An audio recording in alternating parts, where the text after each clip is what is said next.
Hi, Teresa from Girl Gun Jesus.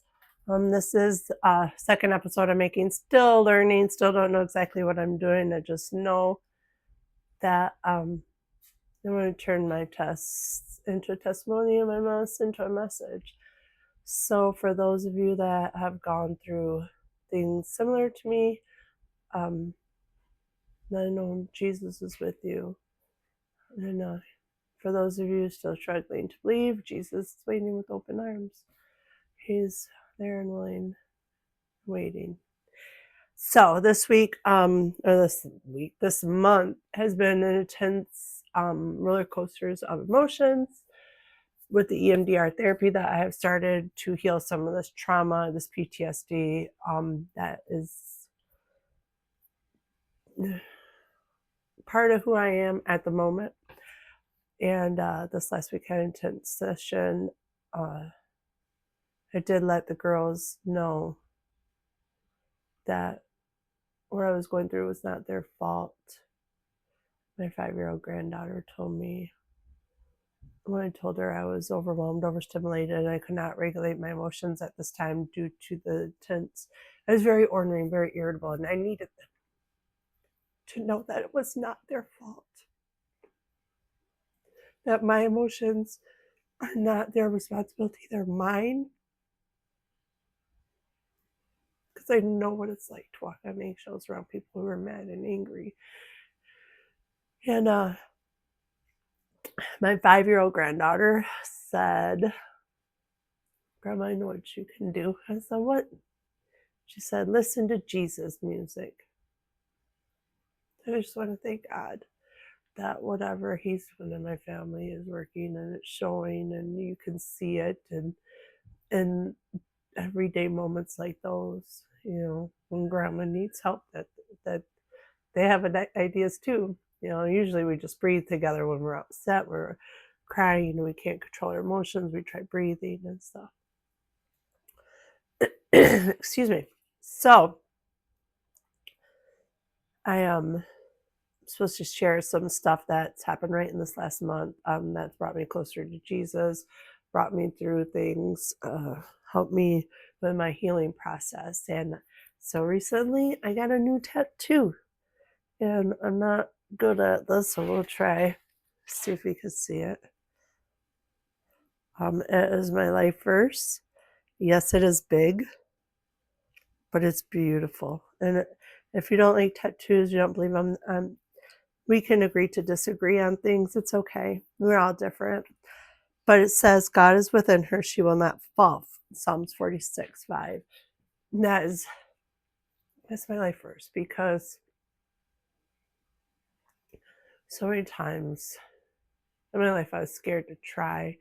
I just turned 45 this year, and I'm just now starting to change my life in the last couple of years for the better, right? Like, I didn't think I could do it. I didn't think I was worth it. And I was afraid of failing. I was afraid of trying. And I was afraid of even succeeding because I didn't know what that looked like. Now I do. I know that God is within me. He's in me. We are one, me and Jesus, and since the beginning.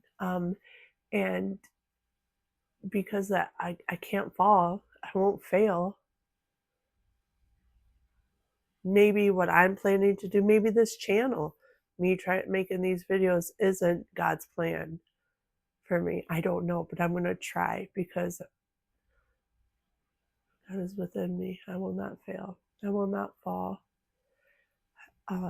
Psalms 91 is also one, about protection and, staying in His shadow and under His wings. We are safe. His angels will lift us up. So I just wanted to remind those people out there that there's so many of us going through so many of these same things, and that you are not alone. I'm close. We feel alone at times because there's nobody around, there's no people. But when I focus on Jesus, I don't feel alone. When I pray, I don't feel alone. Even if I want to get alone, I'm really not alone. So it's amazing knowing that the creator of all things is sticking close to you, that he made you for a purpose. There's a reason, the design to why God made you. And sometimes we just got to get out of the way so God can move and show us what that purpose is. And honestly, I'm learning that sometimes in each season it's a little different. Right now, it's to be a chain breaker and break these generational curses, the trauma, generational trauma, whatever those things that you believe in, and that's what I'm trying so hard to do. It is scary. It is a little terrifying knowing that I'm raising these girls, helping my daughter raise them. I mean, she does a lot of the work. I'm more of the provider and the protector. I kind of guess I have a man's role, which I don't think there's, identity isn't in male and female, it's in Jesus Christ. But excuse me, sorry. I provide and protect my family. And I teach them. I teach them about Jesus. And it shows. It really shows. And it's amazing feeling. Sometimes my son will say, Grandma or Mom, you didn't do that with us. Like, you didn't gentle parent with us. You you weren't that way with, and I said, I didn't know. I didn't know there was a different way to do things. I didn't know that you didn't have to scare your children to get them to listen to you. I didn't know that you spanked them to correct them. I knew what I was taught, and I did better, right? But was it good enough? No. I don't know if it ever truly keep your children from trauma, but I know I'm trying really hard. I'm a millennial who believes in gentle parenting. So, but it's not what people think it is. What it means is connection, right? And I look to my father, and he's all about connection. He wants a relationship with us. He's always coming after us. He never leaves us. That agape love, that unconditional love that my Father in heaven has for me. That's what I'm trying to have with my children and grandchildren. Building relationships, right? Connection. Next is natural consequences. Oh, God. Despite what some people believe, like I said, we can agree to disagree. We don't have to see eye to eye. And I'm never down anybody for the way they raise their children. That's not what I'm here for. I'm just telling you what I do now. Natural consequences. So, for example, excuse me, if Emma doesn't want to eat and she says she's not hungry and we leave the house, and I tell her, hey, you need to eat, because once we leave, even if you just eat something real quick to fill your belly, just we need to take a time out and eat. And she says, no, I'm not hungry. I said, okay, but we're not going to eat till this time. And she says, no, I'm not hungry. And then we go out and we're busy. And she said, Grandma, I'm hungry. And I said, I understand that. And I'm sorry, but you're going to have to wait now to eat, because, you chose not to eat, then yeah, um, she may go hungry, for an hour or two, but I'm hoping that the next time I say, hey, it's time to eat, and she says, I'm not hungry, and I say, okay, but we're not going to eat till this time. You want to eat now. She can remember that time where she was hungry, you know, instead of be forcing her to eat till she gets sick, or giving in when she is hungry. So because then she's going to choose when she can eat. So it's a natural consequence, right? Kinsley has trouble taking care of her shoes. We bought her a shoe rack so she can have a special place for her shoes. Why? Because we have a lot of times where she gets really, really upset because she can't find her shoes. And we don't give in. We let her have her fit. We sit with her in that time. I don't when she's screaming, I don't say stop screaming. You gotta stop. That's not okay. No, because you can't talk to a child when they're having tantrums. There's no reasoning. If you're like me, watch videos. Their reasoning brain is shut off and their fight, flight, or freeze is in. Their amygdala has kicked in. So we sit with her. I don't leave her, and I don't tell her. I don't leave her alone. I sit with her, and I just do something else. I don't pay attention to her throwing the tantrum, but I still am there. Just as a presence, because presence is super important. Once she calms down, I ask her, would you like me to help you find your shoes? And then once she's even more calmed down, I come back and I say, okay, so if we put our shoes where we know they're at, not just throw them and there's one over here, one over there, this will definitely help the next time. So we got our shoe rack, so she has a special place for her shoes. $10, $12 on Walmart.com. And so then my Father in heaven does the same thing for me, right? When I was in addiction, I was in an abusive relationship and I prayed to get out. I didn't want to use drugs anymore, but then drugs helped me deal with the fact of, my surroundings where I was at. He was using, it was just a vicious cycle. And the Lord got me out of that relationship, then brought me, to a safe place. But I wasn't happy, so I wanted to use drugs still to deal with my emotions. I went into a trap house.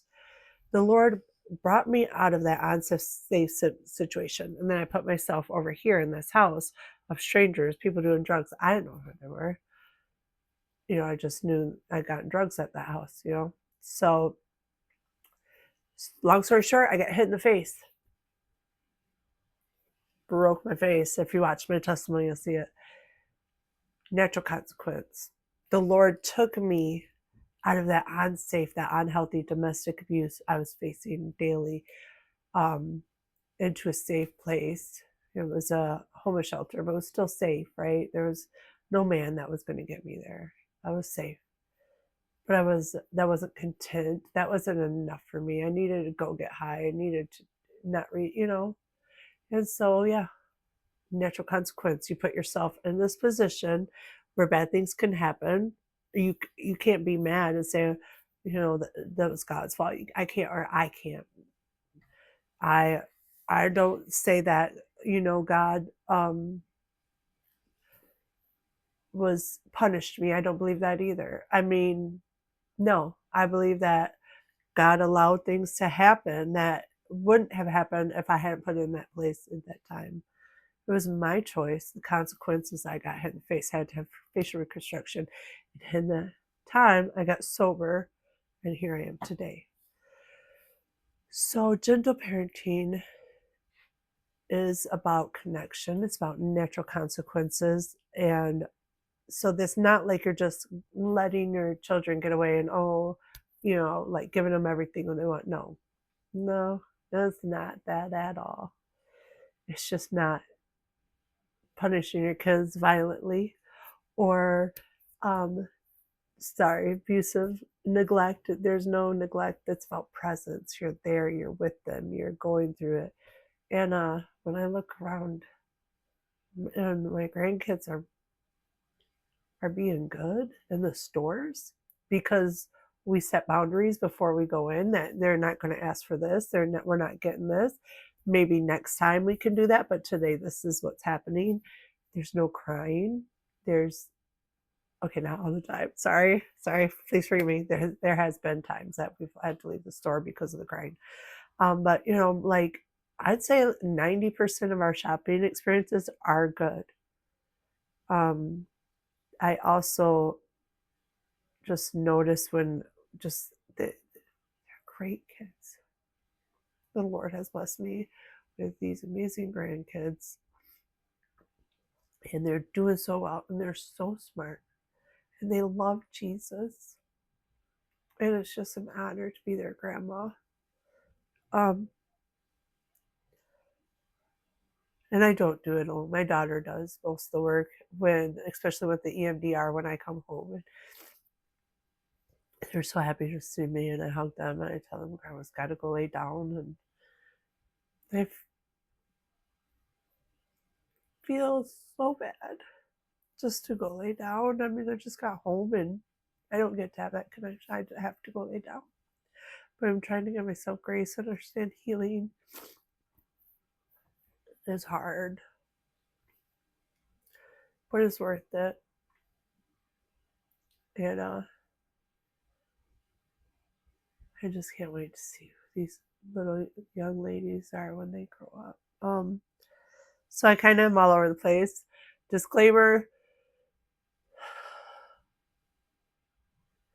I have ADHD. I am not ADHD, but I have ADHD. So we're going to start off talking about my tattoo and then talking about my grandkids because I'm a work in progress. I'm running a race and I am not perfect, but I know the one who is. And he calls me beautiful one.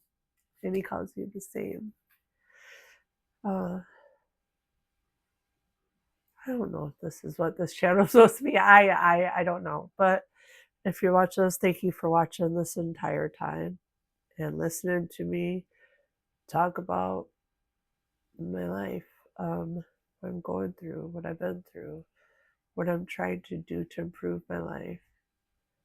And I just want to remind everyone, if I hadn't gone Jesus, I'd be in a trap house getting high or doing whatever. But I allowed him to come in and change me, and he changes me every day. Something changes in me, whether it's learning not to get offended, learning how to communicate at work with other people, learning that we are all special in his eyes. We all have a purpose. We are made by design for a reason. So just remember, you are his masterpiece and he loves you. Jesus loves you so much. And I love you too. I will be praying for you. May God bless you and keep you. May his face shine upon you. May you have peace. Bye.